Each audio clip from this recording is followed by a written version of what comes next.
मैं taekwondo coach हूँ, 5th done black belt हूँ, महाराष्ट्र ताइक्वांडो का जनरल सेक्रेटरी हूँ। मैंने ऐसे कई कैंप लिया हूँ जो महिलाओं को अपने आत्मरक्षा की ये गुण सिखाने के लिए, और मैं आगे आगे भी बहुत सारी सेवाएं दूंगा और उनको बताऊंगा और ये सब सिखाऊंगा ताकि महिला अपने आप की रक्षा कर सके।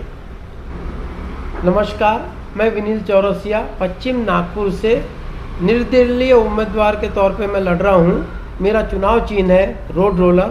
18 नंबर की बटन दबा के मुझे विजय बनाइए। मुझे बहुत सारी सेवाएं आपको देना है।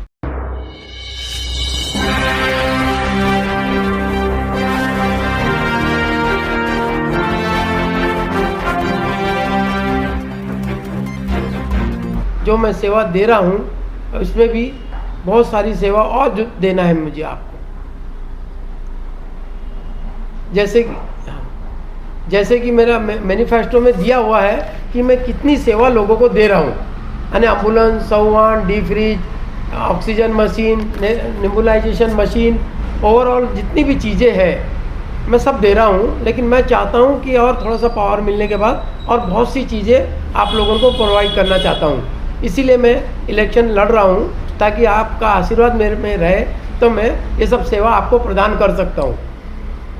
विनीत जी, इस वक्त देश की अगर बात की जाए तो युवाओं में बेरोजगारी की समस्या बहुत है, वहीं महिलाएं अपने आप को असुरक्षित महसूस करती हैं।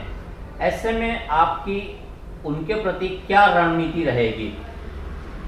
मैं चाहता हूँ कि देखो, रोज़गार तो मिलना चाहिए। इसके लिए प्राइवेट ज़्यादा से ज़्यादा, अगर गवर्नमेंट अपना जॉब नहीं दे पाती है तो प्राइवेट फैक्ट्रियाँ खोले जिससे कि उनको रोज़गार मिले। और ये रही कि महिलाओं की बात, तो पुलिस को अपने तरीके से और थोड़ा अच्छे से काम करना चाहिए जिससे कि लोगों में थोड़ा सा ये बने रहे कि लोग उनको तकलीफ ना हो। विनील जी, आप इतने सालों से समाज कार्य कर रहे हैं, गरीब तबके के लोगों को मदद करते हैं, जो अपंग लोग हैं उनकी सहायता करते हैं, उनको व्हील चेयर देते हैं और भी कई साहित्य प्रदान करते हैं। तो ये काम तो एक तरह से गवर्नमेंट का है, तो वो गवर्नमेंट क्यों नहीं करती है काम? आप ये सब करना पड़ता है, क्या वजह है?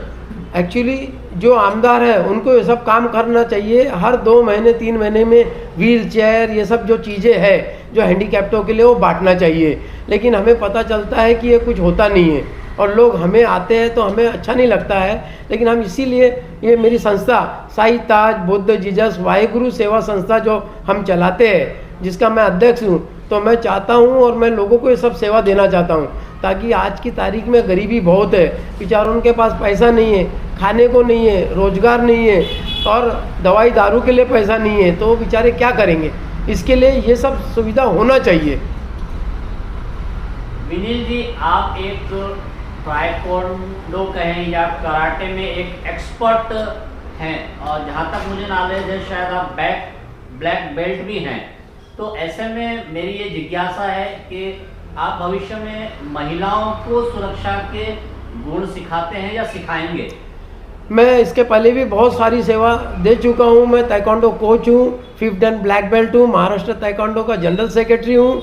मैंने ऐसे कई कैंप लिया हूँ जो महिलाओं को अपने आत्मरक्षा की ये गुण सिखाने के लिए, और मैं आगे आगे भी बहुत सारी सेवाएं दूंगा और उनको बताऊंगा और ये सब सिखाऊंगा ताकि महिला अपने आप की रक्षा कर सके। आपने कहा है कि बेरोजगारी है, बेकारी है, तो अगर आप चुनकर आते हैं तो बेरोजगारी कम करने के लिए आप कौन सी उपाय योजना करेंगे? देखो, बेरोजगारी दूर करने के लिए अपने को क्या छोटे मोटे फैक्ट्री, गृह उद्योग ये सब लगाना पड़ेगा जिससे लोगों को रोज़गार मिल सके। तो इस पर हम ज़्यादा ध्यान देंगे कि भाई छोटी मोटी दुकानें लगा के दे ताकि कोई फैक्ट्री में जॉब दे, किसी तरीके से लोग बिजी रहे और पैसा कमाए अपनी फैमिली के लिए और उनका गुजारा बसर हो सके। जैसा आज हम देखते हैं हॉस्पिटल में सीधा लूट ही लूट है। हम चाहते पश्चिम क्षेत्र में एक हॉस्पिटल बने जिससे 1 रुपये भी गरीबों को ना लगे, जैसा मेडिकल मेवा पहले था। लेकिन आज इतनी आबादी होने के कारण वहाँ इतना रश रहता है कि जगह ही नहीं मिलती। तो हम चाहते पूरे पश्चिम क्षेत्र वासियों के लिए एक हॉस्पिटल खुले जिसमें निःशुल्क काम होए, 1 रुपये ना लगे और गरीबों की सेवा होए। तो हम सबसे प्रायोरिटी ये देना चाहेंगे पश्चिम क्षेत्र के लोगों को कि एक बड़ा हॉस्पिटल रहे जिससे उनको पैसे की तकलीफ भी, देखो गरीबी के कारण पैसे नहीं रहते और एक से एक बीमारी बढ़ी हुई है लोगों में। तो हम चाहते हैं ऐसा हॉस्पिटल खुले जिसमें निःशुल्क सेवा होए, निःशुल्क फ्री सेवा हो, ताकि बेचारों को नौकरी नहीं, कम से कम पैसे तो ना लगे बीमारी के लिए, और ऐसी सेवा होना चाहिए। समाज के लिए जहाँ तक स्वास्थ्य की बात करें, ये बहुत अच्छी ज़रूरत भी है, और उसके साथ में एक शिक्षण बहुत महत्वपूर्ण विषय होता है। अगर मैं आपसे ये जानना चाहूँ तो आमदार बनने के बाद आप युवाओं के लिए जो शिक्षा लेना तो चाहते हैं, लेकिन फाइनेंशियली तकलीफ होने की वजह से शिक्षण ग्रहण नहीं कर पाते हैं, ऐसे में आप उनके लिए किस तरह से कार्य करेंगे? हम चाहते हैं कि लोगों को पढ़ाई की तरफ ज़्यादा वो करना चाहिए और स्कूल निःशुल्क होना चाहिए ताकि विद्या लोगों को दे सके, और सरकार को इस पर ज़्यादा ध्यान देना चाहिए। जितनी सरकारी स्कूल है वो अपने लेवल पे चलाना चाहिए, अच्छे अच्छे प्रशिक्षणों को दे के, ताकि कोई इससे वंचित ना रहे। गरीबी की वजह से बहुत से युवा लोग आगे शिक्षा नहीं ले पाते हैं, और दूसरी ओर आरक्षण भी है। तो आरक्षण के बारे में आपके क्या विचार है? देखो, हम तो चाहते हैं कि लोगों को शिक्षा मिलना ही चाहिए फ्री ऑफ कॉस्ट, क्योंकि ये एक ऐसी शिक्षा है जो बेचारे आगे जाके रोज़गार कमाएंगे। किसी वजह से कई लोगों के पास गरीबी के कारण पैसे नहीं रहते, वो स्कूल नहीं जा पाते, तो इनका सरकार को ध्यान देना चाहिए। उनको निःशुल्क जगह जगह खोलना चाहिए कि भैया वहाँ जाके आप लोग पढ़ सकते हैं। पाठशाला, निःशुल्क पाठशाला फॉर गवर्नमेंट की तरफ से होना चाहिए, ऐसा हम चाहते हैं। इस वक्त जो माहौल पॉलिटिकल पार्टियों के द्वारा बनाया जा रहा है, जो पुरानी पार्टियां हैं वो लोक लुभावने वादे कर रही हैं, या लोक लुभावने वादों पर कुछ पार्टियों ने अमल किया है। जैसे अगर मैं आपसे कहूँ, लाड़की बहन योजना के तहत महाराष्ट्र की शिंदे सरकार 1500 रुपये बहनों को दे रही हैं। वहीं कांग्रेस ने भी ये वादा किया है कि अगर हम सत्ता में आते हैं तो आपको 3000 रुपये महिलाओं को दिया जाएगा, साथ में किसानों की कर्ज माफ़ी दी जाएगी और सिलेंडर भी मुफ्त दिए जाएंगे। ऐसे में आप किस तरह से इस चीज़ को लेते हैं? एक्चुअली देखा जाए तो ऐसा होना नहीं चाहिए। जो फ्री में देने वाला काम, लोगों को खाली रोज़गार दो, उस वजह से रोज़गार दो जो बेचारे कमा सके और खा सके। आप कितने दिन उनको फ्री में दे पाओगे? ये सिर्फ इलेक्शन तक के ये वादे करते हैं, उसके बाद ये गोल हो जाते हैं। तो हम चाहते हैं कि ऐसा नहीं होना चाहिए कि लालच दे के आप वोट लेते हैं लोगों का, तो ऐसा नहीं होना चाहिए। इसकी जगह रोज़गार दो, लोगों को अपने पैरों पे खड़े हो, गृह उद्योग डालो, जिससे कि उनको आमदनी होते रहे और वो अपना गुजार बसर कर सके। हाल ही में कई प्रकार की कंट्रोवर्सी के बयान दिए जा रहे हैं मौजूदा सरकार के तहत। कटेंगे बटेंगे तो कटेंगे, और वहीं पीएम साहब कह रहे हैं कि एक है तो सेफ है।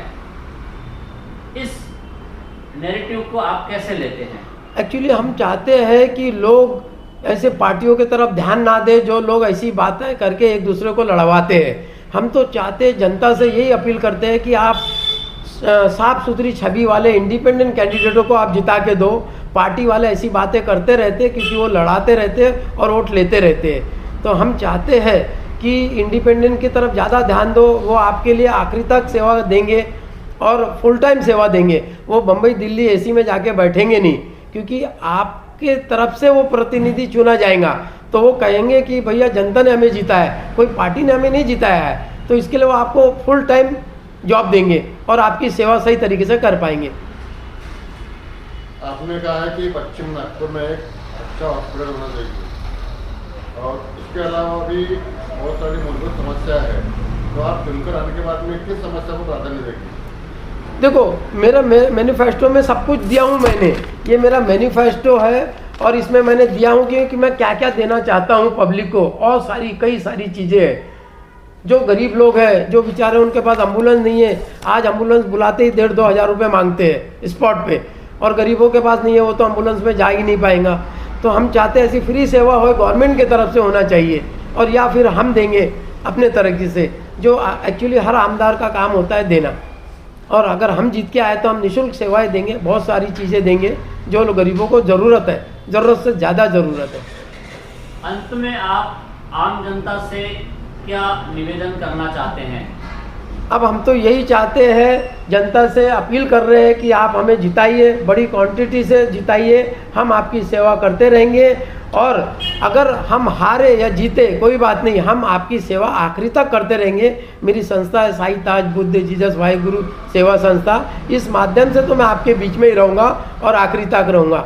अभी इलेक्शन के लिए थोड़े लोग आते हैं आपके सामने और अभी वो 5 साल के लिए गोल हो जाएंगे, लेकिन विनील चौरसिया आपके सामने रहेगा, आखिरी पल तक रहेगा और आपको सेवा देता रहेगा। हार जीत कोई मायने नहीं रखता, मेरी तो सेवा करना है, मैं आपकी सेवा करता रहूँगा। धन्यवाद।